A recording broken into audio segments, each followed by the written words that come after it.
dhe si e tillë numri të prekurve vjen nga kjo zonë, të konfirmuara së paku nga ambasada, ku konfirmohen dhe së paku 9 viktima, ku 3 flitet se janë nga Republika e Shqipërisë, 4 nga Republika e Maqedonisë së Veriut dhe 2 nga Malizi. Në kaj Saimir, shqiptarët din të regohen solidar në momentet vështira, për po sigurisht të ndihmës së jashtëzakonshme që kanë miratuar edhe autoritetet në Shtetet e Bashkuara. Sa janë pranë njëri tjetrit antarë dhe komunitetit shqiptaro-amerikan në këtë moment? Qëndron në fakt kjo vlerë e traditave tona? Në fakt, për shqiptarët e diasporës këtu në Shtetet e Bashkuara të Amerikës, mund të themi se mbase komuniteti i parë që ka nisur që me themelimin apo para themelimit të shtetit shqiptar më shumë se 100 vjet më përpara ndihmën ndaj atëheut dhe asnjëherë nuk ka munguar kjo ndihmë. Kujtojmë këtu që përveç rastit konkret të kësaj sëmundje, kësaj pandemie globale, ka pasur shumë raste kur janë ngritur fondacione, janë ngritur momente, janë ngritur nisma të mbledhjes së parave për shumë raste të sëmurësh apo raste shqiptarësh në nevojë kudo në botë, jo vetëm këtu në Shtetet e Bashkuara të Amerikës. Rasti konkret është pak specifik, pasi ka prekur të gjithë botën një herësh. Nuk është prekur Shqipëria apo një komunitet i veçantë shqiptarës apo një individ i veçantë në botë. Të gjithë në fakt janë bërthyer nga paniku, të gjithë janë bërthyer nga pasiguria, pasi duhet të themi që përveç pasigurisë për shëndetin e njerëzve, ka një pasiguri edhe për financa. Po flasim për një vend që po njihte lulëzimin më të madh financiar të viteve të fundit dhe brenda periudhës një mujore, brenda një muaj, kemi papunësinë më të madhe që nga depresioni i madh i fundit viteve 20, fillit viteve 30 të shekullit kaluar. Pra kemi një rënje të lartë të punësimit të vend. Kemi një ngritje të maramense të njerëzve që kanë aplikuar për ndihmë nga qeveria, nga qeveritë vendore apo qeveria qendrore, që kurse u miratua dhe fondi rekord i ndihmës për në këtë rast nga Kongresi dhe u firmos nga presidenti Trump mbi $2 trilion, të cilat parashikohen të shkojnë në formën e granteve dhe çeqeve individuale për persona që janë prekur nga kjo. Pra, duke i qendruar pyetjes tuaj, po themi që shqiptarët sigurisht janë solidar, duke nisur nga njerëzit e tyre të afërt apo dhe nga njerëz që nuk i kanë njohur më përpara, po thjesht për faktin se njerëz në nevojë i kanë ndihmuar dhe do i ndihmojnë.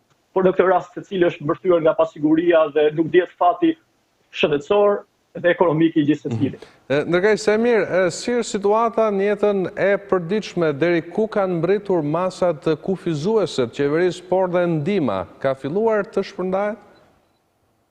Duke nisur nga ndihma për të bërë lidhjen me atë çka po flisëm më përpara, janë akorduar $2 trilion, por nuk pritet që këto para të mbërrinë në xhepat e amerikanëve së shpejti.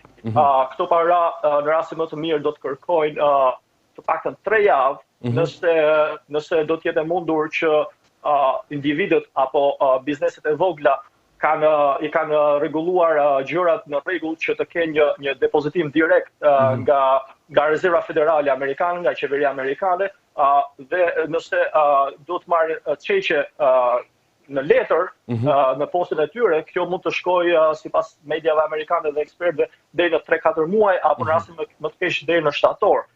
Pra procesi do të marrë kohë. Procesi do të marrë kohë dhe kështu që gjithë secili varet nga kursimet e tij apo nëse do të punoj apo jo. Kujtojmë për të lëvizur tek puna dhe tek masat e marra nga qeveria, kujtojmë se të gjitha bizneset dhe organizimet publike janë ndërprerë, janë mbyllur, të gjitha bizneset që janë të domosdoshme vazhdojnë funksionin dhe ka pasur një sigurim të qytetarëve amerikanë të vazhdueshëm nga task forca që del me të dhëna të përditshme këtu nga shtëpia e bardhë, këtu nga shtëpia e bardhë pasi jemi në Washington DC, aty ku ndodhet shtëpia e bardhë, jo sepse ndodhemi në shtëpinë e bardhë aktualisht.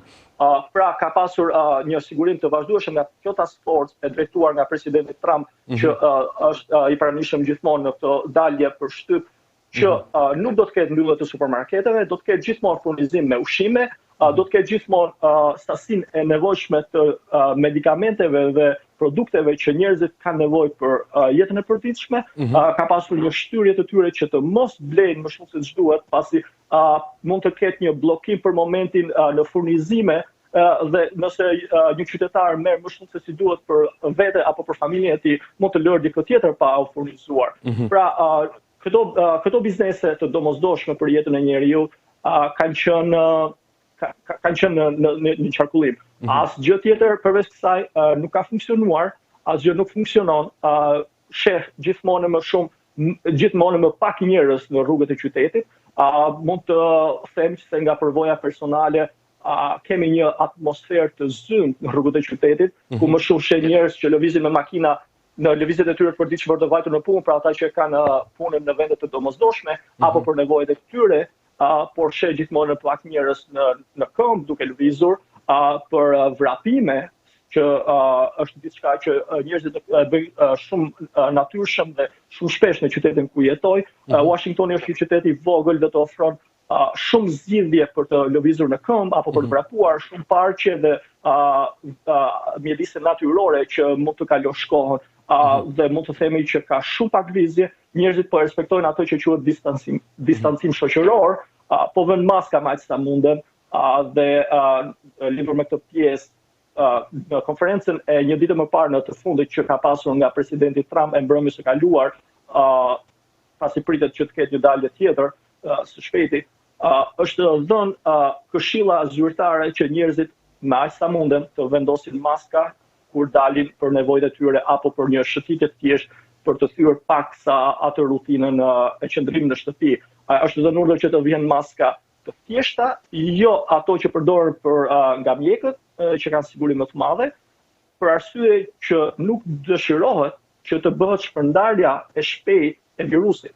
Pra këto maska nuk do të ju mbrojnë, nuk do të jenë në gjendje të na mbrojnë nëse kemi pranë nesh dikë që e ka virusin ose vjen në kontakt me virusin, por së paku nëse ne kemi virusin të mos ua transmetojmë atë të tjerëve. Ndërkëj, Saimir, ne në Shqipëri, nuk e di se e ke ndjekur, kemi një problem me liridaljen. Si po funksionon në Shtetet e Bashkuara? Është më shumë ndërgjegja qytetare që e zbaton këtë, pra nevojën për të qëndruar dhe domosdoshmërinë për të qëndruar në shtëpi, apo prania e oficerëve ligjzbatues? Në fakt, edhe pse prej disa ditësh ka për çdo shtet, sidomos për shtetet dhe zonat më të prekura, po flas për zonën ku unë jetoj, në qytetin e Washingtonit dhe shtetin e Marylandit dhe Virginias, që përbëjnë ato që quhet zona jon ku jetoj. Ka pasur urdhra nga guvernatorët dhe kryetari i bashkisë në Washington DC që të mos ketë dalje përveç se ndonjë dalje për efekte sportive apo thjesht për të marrë disi ajër të pastër, ose për nevojat më emergjente, si ushqim apo medikamente. Këshillohen shumë njerëz që të mos dalin, por nuk ka pasur sanksione deri më tani. Duhet thënë se duke gjykuar nga çfarë kam parë personalisht, është respektuar goxha shumë, ashtu si thash më herët, sheh shumë pak njerëz në rrugë apo në përparqe dhe kudo gjet, është respektuar në maksimum. Ka shumë thirrje të njerëzve të famshëm nëpërmjet mediave sociale, Instagramit, Facebookut, Twitterit, që njerëzit të qëndrojnë në shtëpi. Bëhet shumë thirrje që të qëndrojnë në shtëpi, jo vetëm për të mbrojtur vetveten, edhe nëse jeni të ri dhe thuhet që ndoshta jeni disi më të mbrojtur për shkak të imunitetit të fortë, të paktën të mbrojni të tjerët. Pra duke qëndruar në shtëpi me një akt që nuk është një sakrificë e madhe krahasuar me sakrificat më dha që ka bërë njerëzimi përgjatë historisë, mbroni jetën tuaj, mbroni jetën e të tjerëve. Ndërkaq, sa i përket qëndrimeve të presidentit Trump, si janë pritur vendimet e ndërmarra prej tij? Ka patur kritika për një nënvlerësim të mundshëm ndoshta të virusit në fazat e hershme të tij? Po, ka pasur, pasi duhet kujtojmë se në fazat e hershme të virusit, të mbritjes së virusit këtu në Shtetet e Bashkuara të Amerikës, presidenti Trump është përpjekur dhe administrata e tij është përpjekur shumë që ta zbuz atë frikën apo ta zbuz atë panikun që mund t'i kapte njerëzit, duke thënë që çdo gjë është në kontroll, duke thënë që nuk do të rrezikohemi. Ka pasur kritika se mbasa e ka bërë këtë për qëllime politike. Kujtojmë se jemi në një vit zgjedhor, pavarësisht se çdo gjë për momentin është ndërprerë. Kujtojmë që në fillim të nëntorit të këtij viti do të ketë zgjedhje presidenciale. Kujtojmë që Amerika, siç e përmenda më herët, po kalonte një nga periudhat me lulëzimin më të madh ekonomik të viteve të fundit. Papunësia po njihte shifrat më të ulta në histori mbase. Dhe sigurisht që këto ishin në favor të mbase të rizgjedhjes së presidentit, pasi ishte kali i tij betejës që mbase në mand të kësaj të kërkonte të fitonte mandatin e dytë. Pra ka pasur një sot kritikash në fillimet e saj që duhet kishin marrë, që administrata duhet kishte marrë masa më konkrete, më të forta për të parandaluar përhapjen që tashmë do të thonë se së paku në zonat më të populluara të Shtetit Bashkuar të Amerikës, siç është zona e New Yorkut, bregu lindor apo bregu perëndimor, aty ku nisi në shtetin e Washingtonit, ku ishin të prekurit e parë, po dhe në Kaliforni ka pasur të prekur, ka më shumë të prekur se kudo gjetë në botë.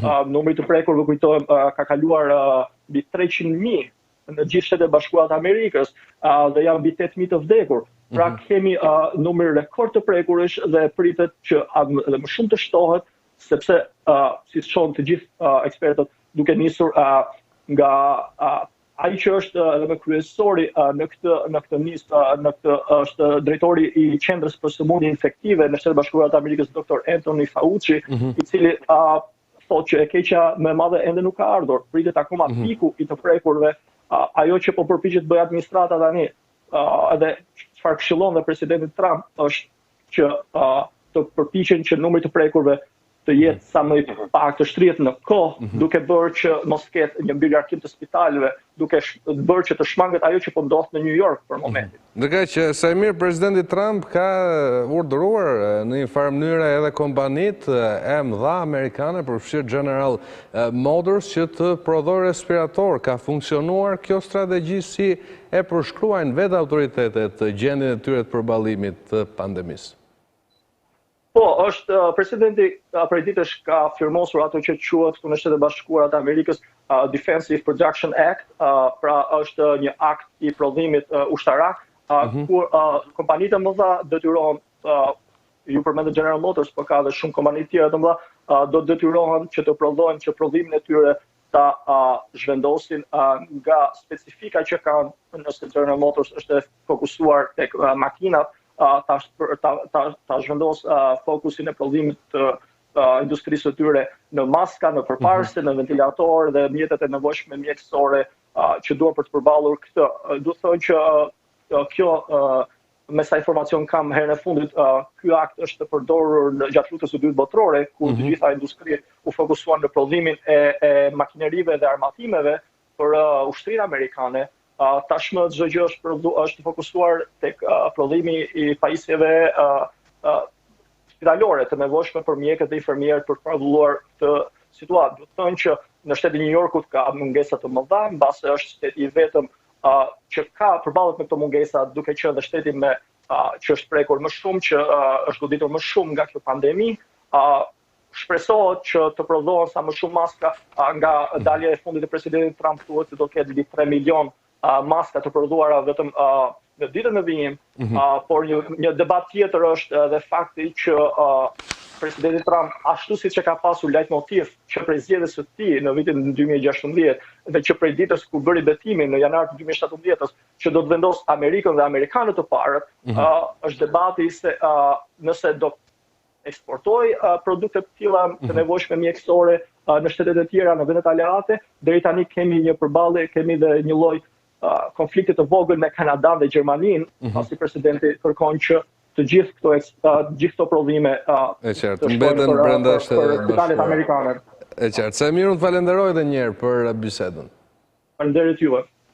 Mirë, shikues të nderuar, para se të mbyllim edicionin, do ndjekim edhe parashikimin e motit. Mirëmbrëma të dashur teleshikues të Radio Televizionit Ora. Ju ftoj të ndiqni motin për sot dhe nesër në vend